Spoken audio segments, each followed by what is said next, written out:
Chapter 1. The sausages came out of the man's stomach. At least they seemed to come out of his stomach. The occasion was the crossing of the equator ceremony on the Durban Castle, shortly before we docked at Mombasa, the 28th of December 1951.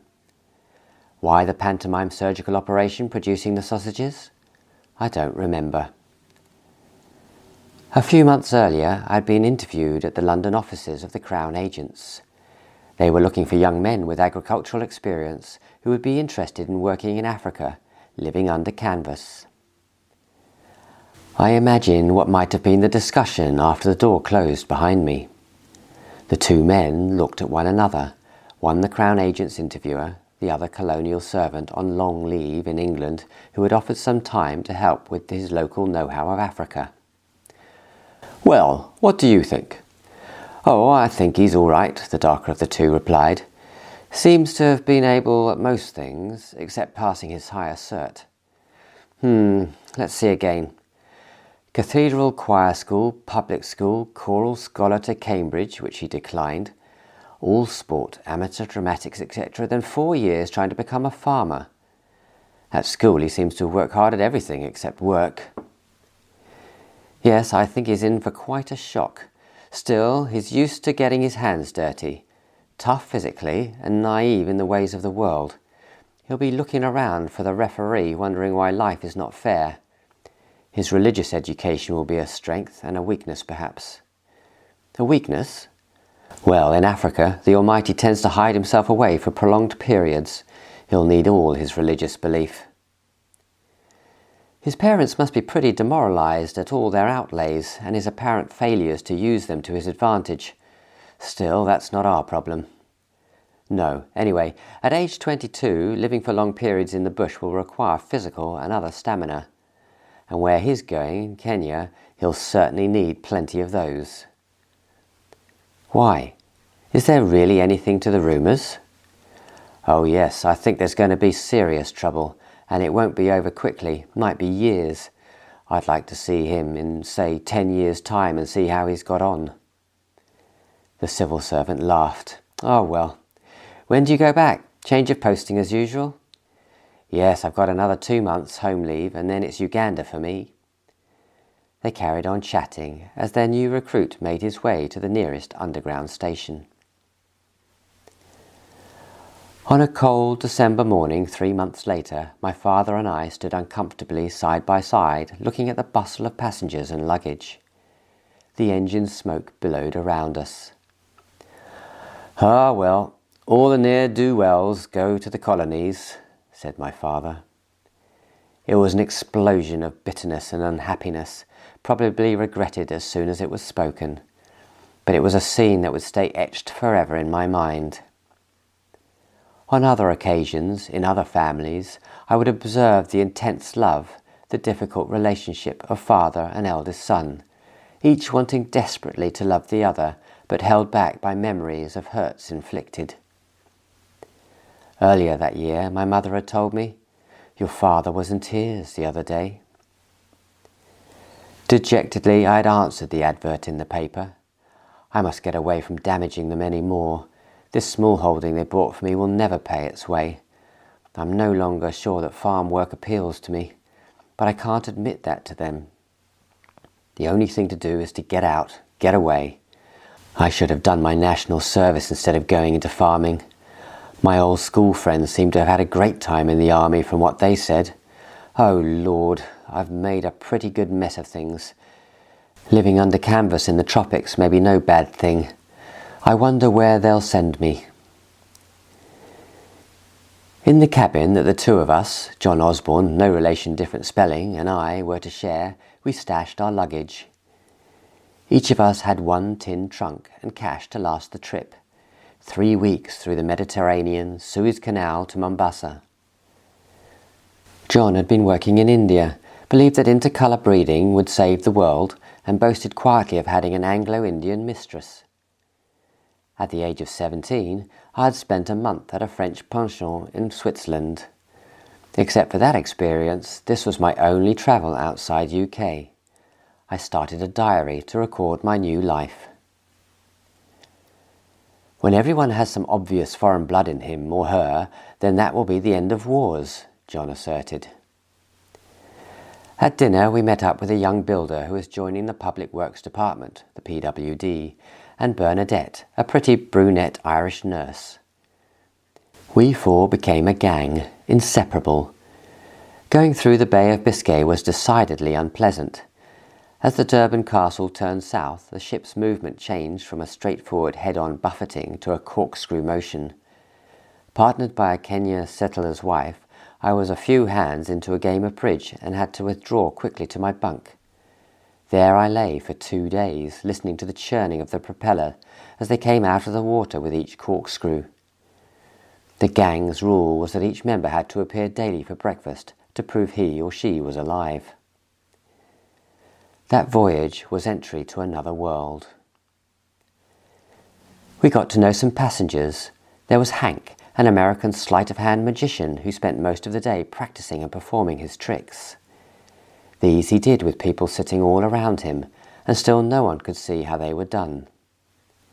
There were sundry girls, the Rhodesian builder Jack and his wife. Every cruise has its Freddie, and this was no exception. After Marseille, Freddie wore a beret.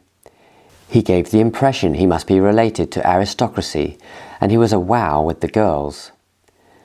Having discovered a pram from somewhere, he spent a lot of his time wheeling giggling females around in this.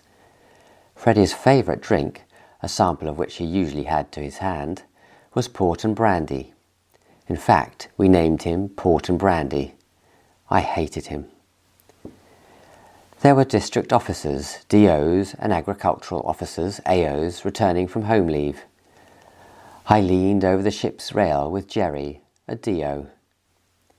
"How are you at languages?" he asked. "Oh, quite good, I think. French was one subject I had no trouble in passing my exams in. I learned some German too and can sing in German and Italian." "Good, because you realize you'll have to learn Swahili and maybe a tribal language also. You'll have to pass Swahili exams. The true name of the language is Kiswahili. It's the language of the coastal tribe. When the Arab slave traders moved inland searching for slaves, Swahili moved inland with them. So it is now the lingua franca in Kenya and Tanganyika. Everyone speaks it. The natives are discouraged from trying to speak English. They would be getting above themselves. The European settlers can't be bothered to learn the language properly, so most people speak a kind of kitchen or up-country Swahili. Of course, you'll have to learn pure Kiswahili for your exams." A soft look came into his eyes, and an intriguing sound of longing was in his voice. "I'm glad I'm going back to Tanganyika. I found more true gentlemen among the natives there than anywhere else in the world, and I feel I'm doing something really worthwhile there." So I soaked up feelings and facts. If you look at the boundary line between Tanganyika and Kenya, you'll see it runs straight, and then there's a pronounced kink in it. Then it runs straight again. That's because Kaiser Bill complained to Queen Victoria that she had 2 mountains in Kenya while he had none in Tanganyika. So she had the boundary moved to get Mount Kilimanjaro into Tanganyika. Kenya, Uganda and Tanganyika are each governed independently, but there are some common East African services run on an East African basis. These include EAR&H, East African Railways and Harbours, EAA, East African Airways, EAP&T, East African Post and Telegraph, EAP&L, East African Power and Lighting, and of course the dear old East African Standard, our one daily newspaper. Kenya is known as the land of Bado Kidogo. Why, what does that mean? Well, literally, Bado Kidogo means a little not yet. The settlers claim it is the usual answer one servant gives when one asks if a job has been completed. Oh, but it's a joke really. Many settlers become very fond of their boys, and there develops a strong two-way loyalty and affection. You must realise that the average native is paid so little and has so few possessions that the smallest item is worth stealing. and if he is caught and convicted, then if he is lucky he may go to prison, which he calls King Georgie Sixi Hoteli. There he will be fed and housed, etc., probably better than in his own home. And so to Gibraltar, Marseille, and on to Italy, where a party went ashore to the opera, an opportunity our gang could not afford. Following up on our discussion the other day, Kiswahili pronunciation should be easy for you. It uses the 5 pure Italian vowels you learned in your singing training. The Italians in East Africa find it very easy. Deck games were obligatory, of course, to relieve the boredom of some of the trip. In the table tennis competition, I found I was due to meet a black doctor. "Of course, Ian, you'll have to withdraw if you get through to playing him," Jack the Rhodesian builder advised. "Why?" "Don't be silly. He's black." We had had coloured boys at school, of course. I had just never thought anything of it. By far the best table tennis player was a young Scot. I arranged to play our semi-final on Boxing Day off Aden, when he could neither focus his eyes nor control his limbs. Hank beat me in the final. I won the darts final against an overweight publican. The weather was choppy, and he couldn't keep his balance. Nicknamed by us the Dustbin Castle, the Durban Castle docked at Mombasa in early January 1952. I boarded the Mombasa-Nairobi train and looked out over the platform milling with people, mainly Asians. The women wept loudly as they packed their children off for another term at boarding school in Nairobi. "What is all this colour business?" I mused. "They have the same family problems and emotions we have." As the train wound its way up to Nairobi, John Osborn educated me in some simple local facts, such as what banana trees look like. In Nairobi, we made our fond farewells to Bernadette and Dorothy Stratford, who had joined the gang. Then another train took John and me the 100 miles to the Central Province headquarters of the Veterinary Department at Nyeri, where our first few nights were spent at the White Rhino Hotel, with its magical view of Mount Kenya. Then we were moved into a bungalow with another new recruit, a young Afrikaner newly up from South Africa, Piet Conradi. After a few days together, Piet observed, "Man, you two are quite different to what I had been led to believe Englishmen are. I was always taught that an Englishman would die by the side of a river for want of a glass. You're not like that at all." He was the quickest of the 3 of us at learning Swahili, although there was some hilarity the day he asked our houseboy to "Pika mchuzu na viatu." "Kweli," came the surprised response. "Oh, no, hapana. Pika mchuzi na viazi," Piet corrected himself. We shopped at the Nyeri market, where beautiful tasting green bananas could be bought for as little as 1 cent each. The currency was sterling, except that there were no pounds. The largest denomination was a shilling, and each shilling consisted of 100 cents. Mental arithmetic was important. 5 and 10-cent pieces had holes in their middles so they could be strung together. We discovered that when we asked our houseboy habari or habari gani, he would always answer Mzuri sana before he added lakini, followed by a litany of what had gone wrong. So we unearthed the Kenyan's habit of saying everything's fine before adding the details of what is not fine. One day I drove to Nyeri to buy provisions at the grocer's shop. This was owned and run by a Scotsman who was clearly irritated to see me picking up my box of goods to take to the Land Rover. He saw it as an adverse commentary on the service his shop provided. "Mwangi," he shouted. "Peleke mizugi mwa bwana." A boy came running to carry my box a few yards. Baden Powell had died in Nyeri, and a monument of him stood in the centre of town. Looking around at the agriculture, I was interested to see how fertile the land appeared to be in the native location area. It contained steep gullies along the sides of which maize and vegetables were grown on terraces dug out of the hillsides by hand. The hand implements consisted of a djembe, a large, heavy hoe wielded from the shoulder, and a panga, a one-sided chopping sword with 18-inch blade.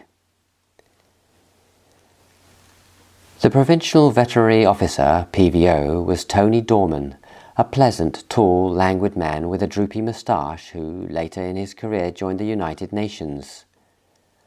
All veterinary officers were veterinarians. I was a livestock officer, LO. Typically, we were men without academic qualifications, but experienced in livestock management and farming. After years of service, LOs might be promoted to be senior livestock officers, SLOs, just creeping into the bottom of the VO's salary range. As I was to discover, the European settlers whose position and security were guaranteed by the British government considered themselves top of the heap. Then came the government officers, usually Europeans, who were suffered by the settlers because they kept law and order, made up the roads, helped develop the agricultural economy, etc. This was my current slot. Also, there were a few European business managers and employees labelled commercial parasites by the settlers. The Asian community ran the majority of the retail trade. The Africans, the natives, were used as labour and could rarely progress because they were discouraged from learning English. English was the language of the Europeans, as well as, of course, the Legislative Council in Nairobi, where the Europeans' representatives wrangled over the laws of the land with the governor and his appointees. Working on the farm thresher at harvest time in England had inured me to dust and grime, but nothing had prepared me for the red dust here that settled every day on one's clothes and in one's ears and nostrils. Even the Kenya bathwater seemed to have its share. My clothes and I were never clean, in the accepted meaning of the word in England. During that first month of training, of learning the job, we 3 recruits went out to see the other LOs at work. Some were married, and they and their wives seemed to have deep passion for the country. At the same time, there was a concern, even a fear, of the unrest they sensed around them. The central province was the home of the Kikuyu, the largest, typically the most intelligent, and certainly the most political of the Kenya tribes. Their power base was the higher central forested country from where, in the old days, they would sally forth to do battle with the Maasai, the rulers of the plains. So the Kikuyu lands ranged from Nairobi northwards through Kiambu and Thika to Fort Hall, the Aberdare Mountains, Nyeri, Mount Kenya, where many believed God lived, Embu and Meru. Under Kikuyu leadership, the Kenya African Union had been formed in 1946, with aims declared as to unite the African people towards an African nation, to foster the social, economic and political interests of the African. Now there were strong rumours of oathing by the underground movement called Mau Mau, as was to be later written by F.D. Caulfield, Government Commissioner History of the Mau Mau, in his Origins and Growth of the Mau Mau, which came to be known as the Caulfield Report. The Kikuyu methods of administering an oath are intimately connected with the belief in magic and witchcraft. Its simple beginning as a comparatively innocuous oath of allegiance to a society of association, to its devastating transformation in the form of a Batuni oath administered to the militant members of the Mau Mau, an oath which, by combining magical forms with unheard-of bestialities, has transformed a human being into a new frame of mind which has rarely, if ever, been witnessed before. How far the leaders of Mau Mau were associated with the fouler and more bestial oaths which appeared during the emergency will probably not be known. There were 50,000 Europeans in Kenya. We new recruits were told that settler juries had never convicted a European of any serious crime against natives. The power and behaviour of some settlers became clear to me shortly before my 4 weeks were up. Foot and mouth disease was endemic in Kenya. To attempt to control it, the movement of livestock was restricted. On our office walls were the maps of the districts showing European farms where there had been outbreaks, so everyone knew who was subject to restriction. One afternoon, a well-built, stocky, aggressive-looking settler woman appeared. She strode through the outer office of the native clerks to where Piet and I were working. "Just what is going on here?" she demanded in a loud voice. We scrambled to our feet. "I beg your pardon, madam," answered Piet. "Please take a chair." "No, I won't. I want to know why one of your scouts has stopped my men from moving some cattle." "Well, please tell me your name, madam, and I will look at the map to see what restrictions may be applicable to you." "No, you bloody well won't. If you must know, my name is Joan Naseby, and my farm is Karunga." "Ah, well, madam, you see, you may not move cattle from your farm because there was a notification there last week." "I know all about that rubbish. Look, where's Tony Dorman?"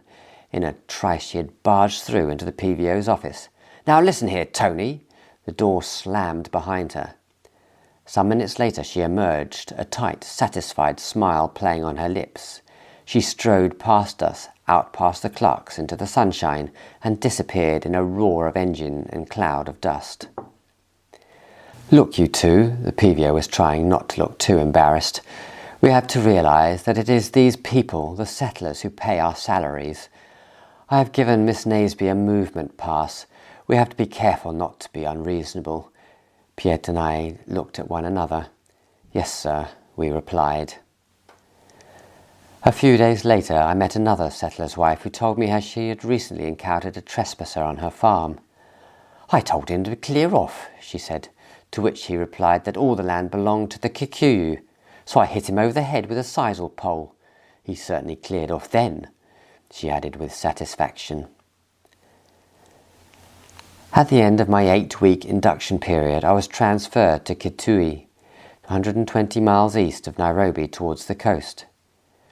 The local LO was Bernard Mock, an enormous 6'2" 18-stone, larger-than-life, florid-faced, blonde German Jew. He walked with a distinct limp, having damaged his ankle fighting for us in the war in the Middle East. Bernard met me in Nairobi in his Ford V8. This he drove at speed on the Marram red dirt roads. "There are only 100 miles of tarred road in this country, and not one of them is where we're going," he shouted over the noise of the engine. For over 2 hours the car vibrated over the corrugations, slithered around the bends at either side of the road, and eventually pulled up outside a bungalow in what I might have called a hamlet. This was Kitui. It consisted of a few corrugated iron-roofed bungalows, a PWD workshop, grocer, tailor, post office, and that was about it. A few miles away there was a collection of houses where the European BAT employees lived, supervising tobacco growing and processing. Nyeri was near the equator, at 6,000 feet above sea level, where the mountain air was clear and cool. Nairobi was at 5,500 feet, its climate like the best of an English summer all year round. At 3,800 feet, Kitui was flat, hot, dry and dusty, with a general feeling of isolation. Bernard explained, "There are 20 Europeans here, 14 are married, and they hate going on safari for fear of what the bachelors will get up to in their absence. Of course, most of us bachelors have Kamba girlfriends anyway." The local tribe were the Wakamba, the backbone of the King's African Rifles, KAR. Stocky in build, intensely loyal, they had the Union Jack flying over every village. Bernard seemed to me to be a combination of the macho heroes I had admired in paperback novels. He lived a lonely life and had heavy responsibilities. He talked of the night a burglar came into his house. Bernard cornered him, took his cash box back from him and smashed his head in with it. His main development work for the veterinary department was to put down boreholes in uninhabited areas, of which there were many. He then had to persuade the local chiefs to change their cattle management patterns, settling onto these areas and improving their stock by using bulls brought in from the veterinary department HQ at Kabete, just outside Nairobi. If necessary, and the evidence or rumour of misdemeanour were available, Bernard would blackmail the chief to get his cooperation. He told me a story. A pickup came sliding around a corner near here at high speed and hit a baby rhino that happened to be crossing the road. So what did the driver do? He stopped for a moment, I suppose, saw that there was nothing he could do to save it, and drove on. A few miles later he had a puncture. He'd already used his spare wheel, so there was nothing he could do but sit and wait for another car to come along. Not unusual on these roads, I suppose. Too right. Anyway, in the evening another car did come along and found the pickup, a total wreck, its driver a smear by the side of the road. So what had happened? The mother rhino had followed the scent and got her revenge. Oh, really? Good God! When Bernard went out to inspect the developments, his African scouts and staff would see the cloud of dust from a long way over the plain. By the time he arrived, they were lined up to await interrogation and orders. He would limp off his vehicle, shouting commands to which instant action was required and obtained. I was amazed. What a way to operate. Certainly it is effective, but surely it's over the top. There must be other ways to get required work out of the African staff. This can never be my style, I thought. The livestock development scheme required that each owner's cattle were properly marked. So the next new experience for me was a day of branding, out in the heat and the dust, with the smell and screaming of the calves, groaning of the adult cattle, some of which seemed to calve standing up, and the shouts of Bernard and the veterinary scouts. Next day, Bernard and I were roaring into Nairobi, where Bernard had a nursing sister friend, Jean. This time there was another attraction also. Princess Elizabeth and Prince Philip were in Kenya and, with luck, could be seen driving around in an open Land Rover. So we stood on the corner of a road, as true British citizens and colonial servants, cheering ourselves hoarse at our future monarch as she passed by. On the 6th of February, George VI died. Our Queen-to-be was at Nyeri that day, and so Kenya felt it had increased its links with the royal family and home, the UK. Back in Kitui, Bernard planned a week's work for me. With an old Dodge truck, a driver, scout, houseboy, whom I had just recruited, and a shotgun for my protection, I was to take strychnine, enough to kill thousands of people, and go out on a rabies control safari. Each day we four were to go to a designated village where the scout would explain to the chief or headman that we required him to kill a calf. The calf meat would then be poisoned and laid around outside the village overnight, where hopefully rabid wild animals would eat it. The dead animals and uneaten meat would then be collected the next morning to be disposed of. Having been 6 weeks in Kenya, I spoke some Swahili. The scout who was to come with me spoke a little English. Every village had a rest house for visitors where it was assumed I would sleep each night. So off we went. The pieces of meat were counted out each evening and counted back the following morning. I mused to myself, "Hell, this is quite frightening. What a responsibility. I'm not sleeping too well. Tomorrow night I'll sleep outside under the stars, and under my mosquito net, of course, with the 12-bore under the bed. It'll be cooler, and in a funny sort of way I'll feel safer." We don't seem to be killing much, just a few crows, and yet last night I heard loud noises of animals apparently dying in agony. I expected to see at least a dead lion or two this morning, or even a hyena. Well, there it is again, I can hear it. Let me take a look. How embarrassing. It's the noise of donkeys braying. I've never heard that before. And another embarrassment. I've just discovered that when natives wave at the trucks as we approach, it's not a friendly greeting as such, but a request for a lift, which we're not allowed to give because it is a truck on government business. Like our thumbing sign in England, and I've been waving back like royalty. For much of that safari, I had a raging sore throat. So, into the V8 at high speed, we drove through Machakos to see a doctor in Nairobi. Coincidentally, Bernard could see his nursing sister.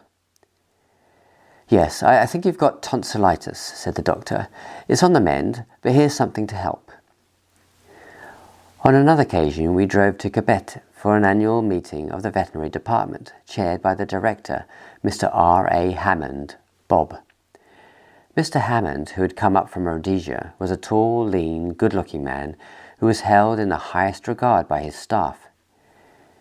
He used to tell the story about when he arrived at Kabete to join the department.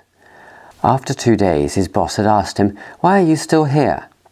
He had expected that his new veterinarian would be well on his way walking to his first posting, towards Kilimanjaro, 100 miles away.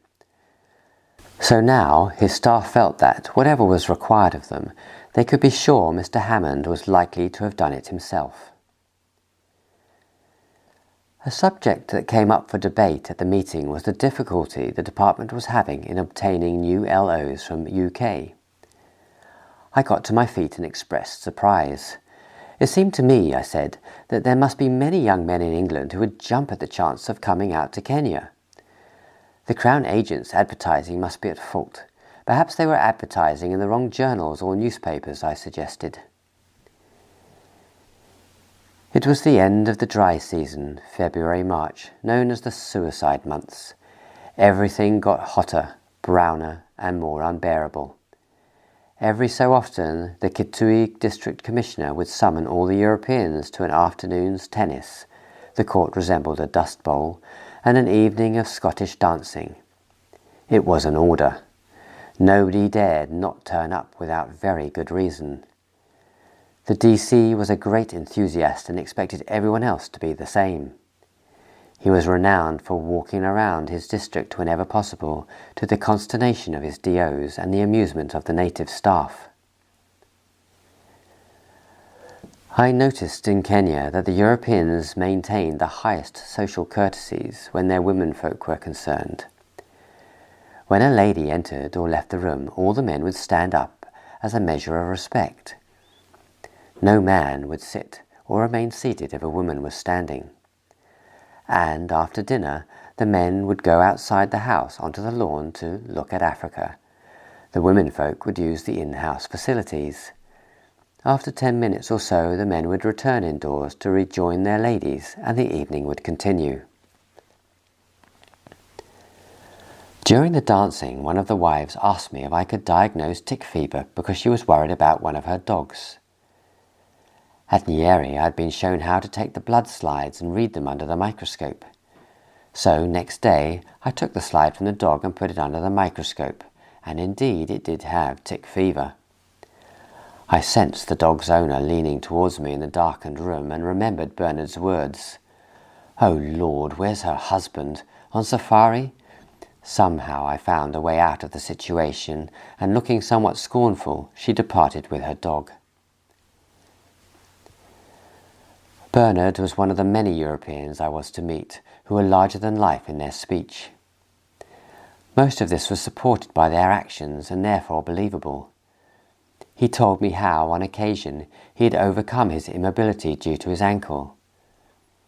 Native herders were moving stock through the bush illegally and would not stop when he called, knowing he couldn't chase them on foot. He had used his rifle to shoot the stock, one by one, until the herdsmen stopped. Meals with Bernard consisted of hot curries, which I was totally unused to. So, with good grace, he gave me fried eggs and bacon. About the only tropical fruit I had tasted were bananas, oranges and grapefruit. Here I discovered the joys of mangoes and pawpaws, which grew prolifically in all gardens. The next reason to go to Nairobi was to select stud bulls at Kabete. I still had a good eye for stock from my 4 years learning farming in Kent, so Bernard was pleased to delegate this job to me. There was a standard joke that the preliminary oral Swahili exam, which had to be passed within 6 months of joining the department, would go like this. The examiner would ask, "How would you tell your boy to bring you a bottle of beer?" Boy, lete beer hapa." "Okay, good. Now tell him to take the beer over there under the tree." The yellow walks over to the tree, turns round and shouts, "Boy, lete beer hapa." My experience was a little different from this. While we were at Kabete, a senior LO said he would give me my preliminary oral exam on the spot. Ulizaliwalini, he asked. I don't think I'm quite ready for it yet, I replied. What the hell does Iluzawililili mean? Asked Bernard later. It means, when you were born, you should have answered, Naziliwal niwaki elfa moja miatisa ishirini natisa.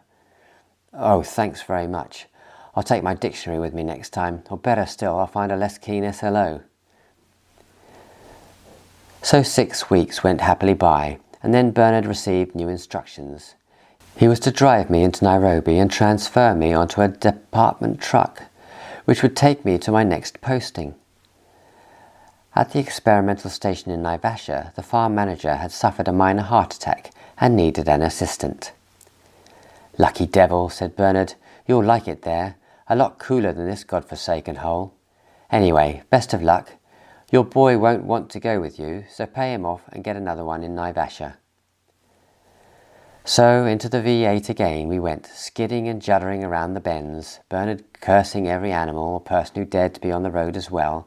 We eventually arrived, I to the truck awaiting me, Bernard off to an assignation with his nursing sister. I never met Bernard again. I heard that the Wakamba at Kitui found his enthusiasm for his job and some of his methods excessive and unacceptable. So he left the veterinary department and went farming in Londiani, near Bernadette, my friend from the Durban Castle, who had married a strapping young Kenya farmer there. Stop! Simama! I shouted at the driver. For goodness sake, I've never seen anything so awe-inspiring and beautiful, I thought. The truck stopped at the top of the tar road that wound its way down the cliffside, past a little chapel with its six-sided, red-tiled steeple to the bottom of the Rift Valley. This road and the enchanting chapel had been built by Italian prisoners of war. What a sight! So we made our way slowly down, past lovely Cape chestnut trees reaching skywards to the valley floor, where herds of giraffe and gazelles were to be seen. Eventually we came to fenced ranching country, and so to Naivasha, whose lake could be seen shimmering to the west through the thorn trees. And then the Naivasha township was reached, with its Kenya Farmers Association KFA branch, Van Rye and Harry's store, and the Bell Hotel, a tailor and a bank branch. The Lake Naivasha Hotel lay round the side of the lake, and a cooperative creamery was just out of the town towards Gilgil, as I discovered later. Through Naivasha we drove to the main port of the experimental station, which was just off the road to Gilgil and Nakuru. The 100 miles road, Nairobi, Naivasha, Gilgil, Nakuru, was the one tarred road in the whole country. I suppose I fell in love with Kenya that day, a love that has never left me. The beauty of Naivasha was indescribable. The way the hills round the back of the lake changed in colour, shadows and shape, with the movement of the sun each day and with the change of the seasons. Kenya's dry season tends to be December to March. Then come the long rains, April to June. July to September tend to be dry with showers. The short rains are October, November, and so the seasons go. Because the country is on the equator, the daylight is about the same all year round, 6 a.m. to 6 p.m. The African counts the day from 6 a.m., so in Swahili 7 a.m. is referred to as 1 o'clock, 8 a.m. is 2 o'clock, etc. The convalescing manager, Gilbert Alcock, was a lean, pugnacious Rhodesian, hard and fair, who loved his tennis and polo and who had a lifetime's in-depth knowledge of farming in Africa. He had a temper that simmered just below his clear, straightforward views and criticisms. I enjoyed working for him. Gilbert showed me to my bungalow. Typical of most residences, it had a corrugated iron roof, which meant that, indoors, one could hear nothing when it rained. Outside the low hedge at the front of the garden, there was a short path covered with the most attractive multicoloured portulaca. As soon as I arrived, applicants to be my houseboy were walked to the door. One proudly presented a reference which read, "To whom it may concern, Njorog Kamau has worked for me for the past 3 years. If he does you as well as he has done me, you may rest assured you will have been well and truly done." A houseboy cost 40 shillings a month, on top of which I was due to clothe him with khaki shorts and jacket and give him basic rations of male meat, posho and sugar. My salary was £550 per annum, 11,000 shillings in Kenya currency. Then began 10 of the most enjoyable weeks of my life. I was expected to drive down to early morning milking at 5:30 a.m, which was no hardship for me as I had done the same in the UK. At that hour it would be quite cold and I would wrap up in winter clothes. By mid-morning it would be hot in the sun and I would change into shorts and tennis shoes. There was an exhilarating sense of freedom. Gilbert gave me my general instructions and then it was up to me as to how I carried them out. One early morning, as the dawn light rose over the road, I saw ahead of me a large male giraffe silhouetted against the sky. It was magic. I had an old Land Rover which was mine to use on government business. The experimental station was spread over 3,000 acres and, as part of it was on the Nairobi side of Naivasha, it was not difficult to combine government business with personal shopping, or indeed a visit to the Naivasha Sports Club. There I met Phil Roberts, a slim, dark-haired 17-year-old youngster who worked at the creamery and who was a natural, gifted ball player. At every opportunity he and I played tennis and squash through April and May. The mornings tended to be dry and sunny, and one could almost set one's watch by the hour it started raining each day. Phil had never played squash before, but in no time he was beating me. His local hero was a man called Davo Davidson, who had already become something of a legend. According to Phil, Davo had recently been a physical training instructor in the KIR, prior to which he had been involved in fighting all over the world. He had been a G-man in Chicago, had fought in the Spanish Civil War, was a black belt at judo and a wizard with pistols. Phil and I met up with Jerry Clutsam, an English public school dropout and manager at a sheep ranch owned by the Vatican. Jerry owned a T-model Ford, and a T-model Ford spelt freedom. Whenever possible, we three would get away together up to Gilgul and Nakuru or down to Nairobi. The regular backfiring of our car was accompanied by our singing, as only young men can sing. "Oh, I wooed her in the winter time and in the summer too." If the car got us to where we were going, we blessed her. We knew she was unlikely to get us back. She was a one-way girl. Her tyres were bald and punctures were common. On one journey we were reduced to filling a tyre cover with grass from the roadside so as to rumble back home. In Nairobi we met 3 sisters whose single parent, speech therapist mother, made sure she discouraged everything but the most superficial of liaisons. In Nakuru my eyes were drawn to a tennis doubles match where an attractive young left-handed blonde girl was playing. "That's Sheila Pearson," I was told. "Eyes off, Ian. She has 2 very wild, very tough brothers." Many years later she was to marry a work colleague of mine in England. I had promised to send my mother enough for her to buy a washing machine from my first earnings. At the end of April, feeling most noble, I managed to send her £45. I bought a Zeiss camera, of which I was the very proud owner for a few days. Then it was stolen from the Land Rover while I was away for 3 minutes in Van Ryan Harry's. On the experimental station my work was going well.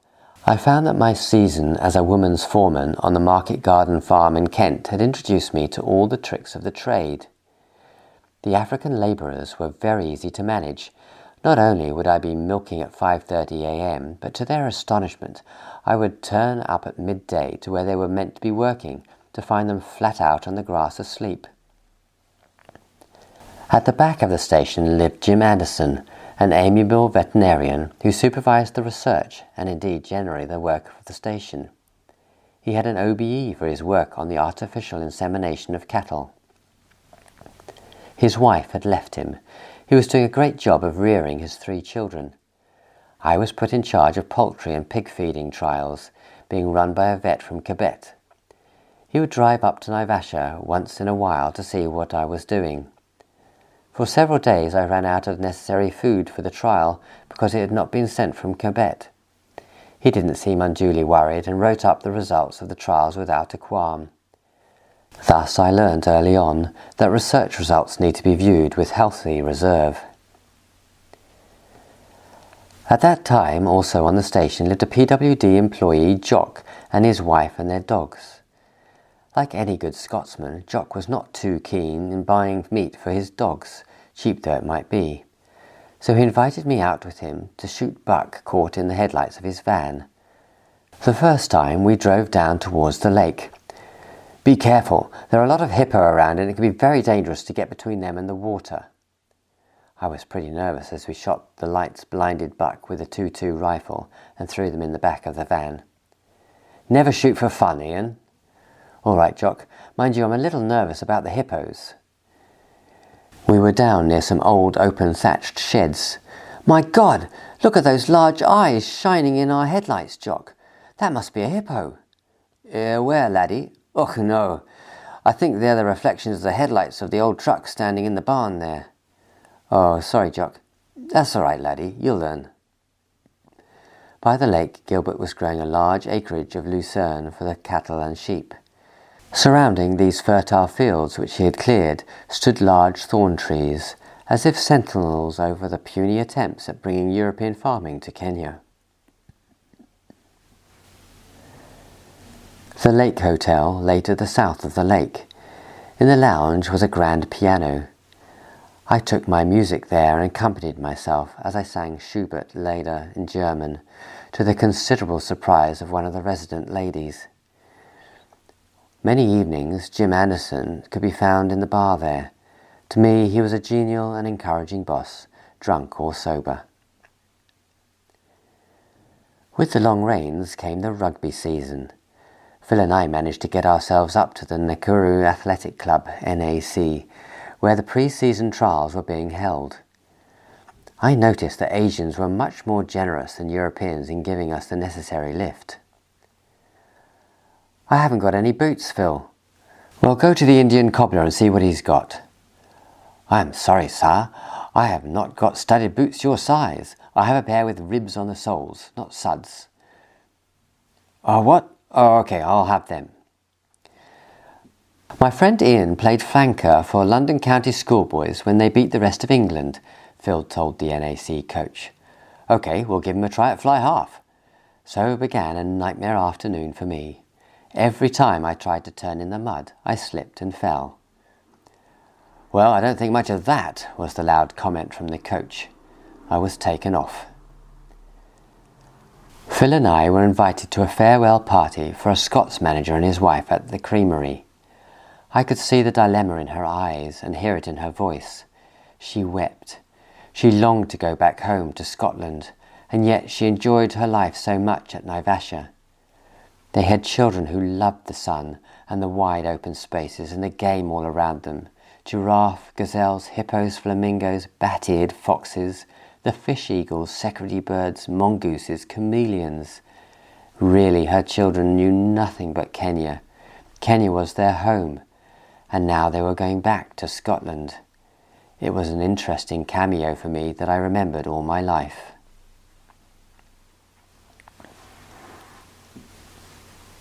Ian, the governor is calling all young Europeans for military training in Rhodesia.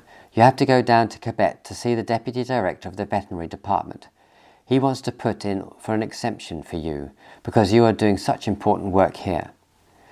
Gilbert and I talked about the problem for hours and eventually came to the conclusion it was better I insist on going now and getting the 6 months training over with. Then I could resume my work at Naivasha. Mr. McOwen, the deputy director, was not pleased. Finally, with considerable reluctance, he agreed to let me go. So I held a farewell party in my bungalow. Everyone brought booze, and my own drinks cupboard had to be finished off, of course. The party was at its height when someone observed that it was getting cold and a fire was needed. I went out the back of the house to see what I could find in the way of firewood. On my return, I found to my surprise that a fire was now burning merrily in the grate. "Where did the coonie come from?" I asked. Grins were my reply. I counted the chairs in the sitting room. It was now one short. Oh well, with luck no one would notice. So the night went on, and eventually people started leaving. One turned the wrong way and annoyed Jock by flashing his lights all over the fields around his house, hooting loudly as he tried to find his way off the station out to the main road. Jerry was obviously never going to make it back to his ranch and his T-model Ford. He went to bed in my bath, where he was still alive in the morning as I inspected the damage. Later, my 2 tin trunks were packed, locked, and put into one of the station's stores. I reported to the Kenya Regiment HQ in Nairobi, where I was kitted out. It was late June. The Kenya Regiment was not a professional army unit. It was a territorial force. Formed in 1937, its parent was the Rifle Brigade. I was in the second contingent of the 100 recruits to go to Rhodesia for 6 months officer training. Although I had never enjoyed OCTU much, I had become number 2 at school, and so did not envisage any great difficulty in coping. They gave me a medical, and I was highly amused to find that they wanted to give me some extra tests because they said I had an enlarged heart. Me and Errol Flynn, I thought. In the bar, on stools, sat 2 recruits. They introduced themselves. Arthur Crowther was the medium-height, blonde, fresh-faced Lancashire lad, a geologist under contract to the Kenya government. Mike Pease was a tall, well-built Kenya farmer's son. We 3 drank into the night, swapping jokes and stories, developing a bond that was to stay with us through our time in Rhodesia. Bed that night consisted of 2 iron supports and 3 wooden boards per recruit. For pillows we had our boots. It reminded me of spending the night on the hall floor when evacuated to Cornwall in 1940. Next day, slightly hungover, we were loaded into 3 Dakotas, one of which contained a genial, tubby Scotsman named Joe Cameron.